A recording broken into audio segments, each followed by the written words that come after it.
Hoş geldiniz kişilerden dostlar. Saliye, sizlere kıskançayım var. Ben kıskançayım mı? Sen kızılmandan geldim. Sen geldi komiklerin gerek. Benim ormanımda davul şaykadı. Dostluk benim yerim arkalarını beri kayda altına giredi.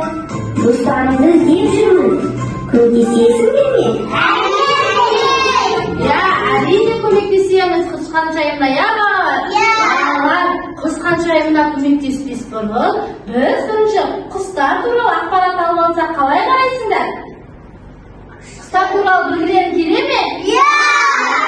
Кәнекей, құстар туралы мәліметтерді біліп алайық. Қараңыз ғой. Құстар жануарларға жата ма? Иә, Дана. Құстар жануарлар әлемінің бір бөлігі.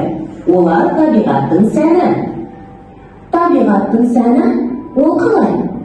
Құстар табиғаттың көркі. Таңертең торғайлардың шырылдаған дауысын анық естуге болады. Ал орманда бұлбұлдың сайрағаны құлаққа жағымды естіледі. Табиғатта әдемі құстар бар. Әдемі құстарға тауыс, тоты және аққуды жатқызуға болады. Олардан басқа да тағы көп әдемі құс бар. Адамдар кейбір құстарды өз пайдасына жаратқан. Мысалы, көгершін ертеде хат тасыған. Оны қанатты пошташы деп атаған. Міне қызық. Ең бастысы құстар адамға пайдалы. Иә, білемін. Олар бау-бақшаны зиянды жәндіктерден қорғайды. Дұрыс айтасың, Дана. Рахмет, анам. Мен бүгін құстар табиғаттың сәні екенін түсіндім. Ya балалар, құстар туралы мәліметтерді білдік пе? Балалар, құстар ағаштарды нелерден қорғайды екен? Ya балалар, құстар туралы мәліметті білдік. Енді құстар дауыс естігілерін келе ме? Ya, бұл жерде бізде сиқырлы алтын жұмыртқа кірген, ya. Кәнекей, ішін ашып қарайықшы.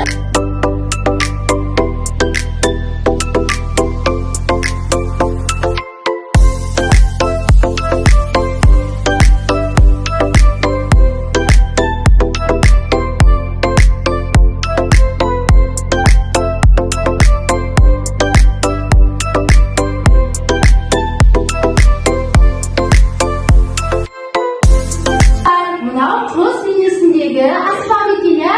Бұны біз өрлесе құстың дауысы шығады екен. Кәнекей, өрлеп көрейікші.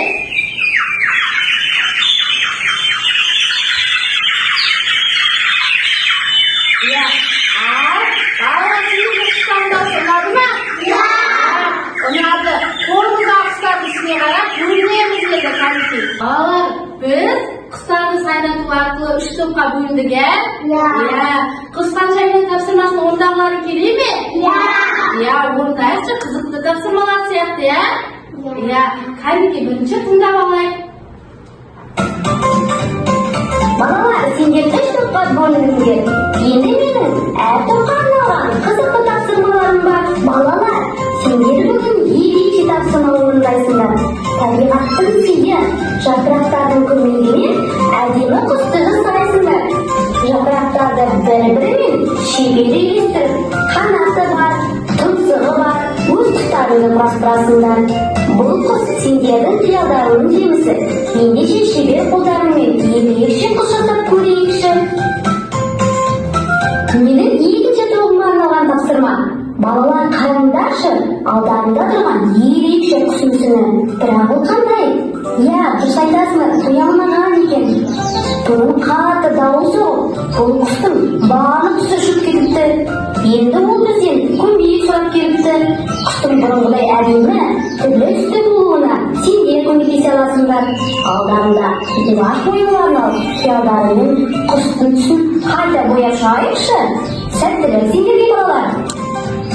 Менің үшінші тобыма арналған тапсырмам. Балапанға топырақ арасынан жасалынған дәндерді тауып, балапанды тамақтандырасыңдар, балалар. Сәттілік сендерге.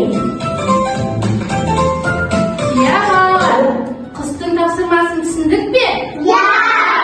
Біз бірінші тобымыз жапырақтармен құстың бейнесін жасайды екенбіз, Мінекей, алдымызда жазылған ақ қағазға жапырақтарды әдемі өз ретіне орналастыру арқылы құс бейнесін жасаймыз. Ал екінші тобының тапсырмасын қараңдар. Қандай әдемі құстар бейнеленген, иә?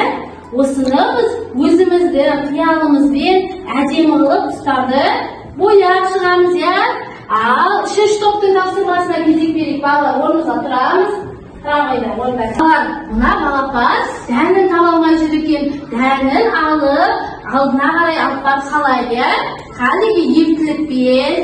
Ал енді балалар, жұмысымызды бастамас бұрын, киімімізді бүлдірмеу үшін, қолымызды бүлдірмеу үшін жең киіп алайық, кәдімгі.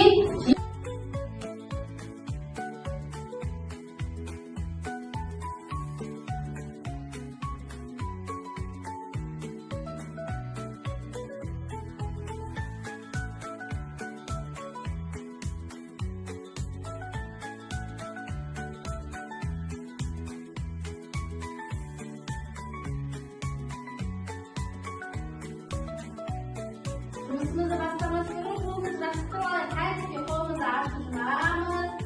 Айбар қолымызды ашып жұмамыз, кәдімгі. Ал енді жұмысымызға кірісеміз. Қайтып тез болатынын байқайықшы, кәдімгі. Бастаймыз.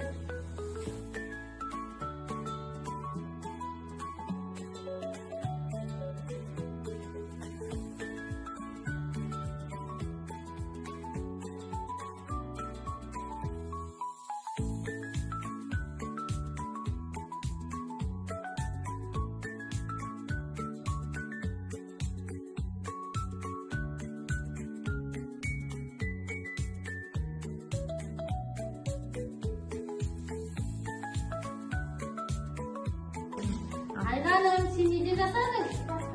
Жапырақтан жасадың, ә? Өте әдемі болды ма айғаным балалар? Қараңдаршы, жапырақтан құс бейнесін жасауға болады екен, ә? Жарайсың айғаным. Біздің Ясинада өте әдемі қылып, ұқыпты қылып жасапты, ә?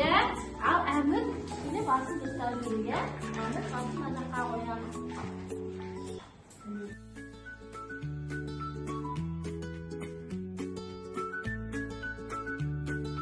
Ясинаны қараңдар балалар, қандай әдемі қылып жасапты. Ясина, жарайсың, ә?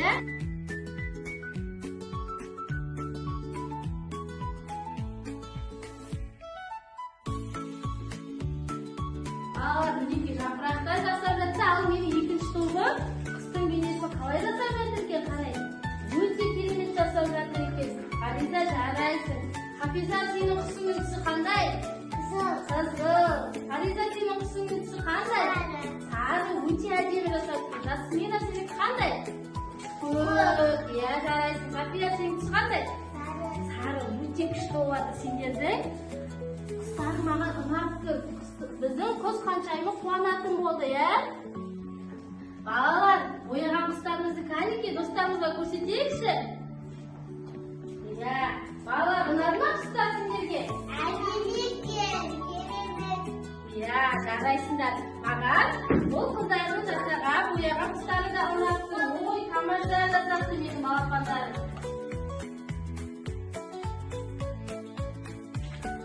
Балалар, жарайсыңдар. Қандай құсты тамақтандырып жатсың? Балапанға тамақ беріп жатыр. Жарайсың, ағай, өте көп тамақ беріпті.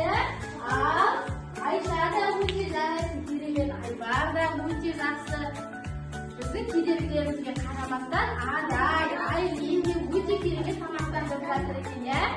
Балалар, сендер тапсырманы өте жақсы орындаған сияқтысыңдар. Құсқа ұнады ма екен, тыңдайықшы құсты? Балалар, сендер менің бүгінгі барлық тапсырмамды дұрыс ойлап шықтыңдар. Сендер әрі білімді, әрі ақылды екенсіңдер. Рахмет сендерге. Сау болыңдар. Сау бол, қаншайымы. Иә, құс қаншайымының тапсырмалары өте ерекше екен, иә балалар? Иә. Ұнады ма сендерге? Иә. Иә, бүгінгі сендердің өте жақсы орындағандарың үшін құс қаншайымы сендерге әдемі смайликті тапсырып кетті. Ала қойыңдар.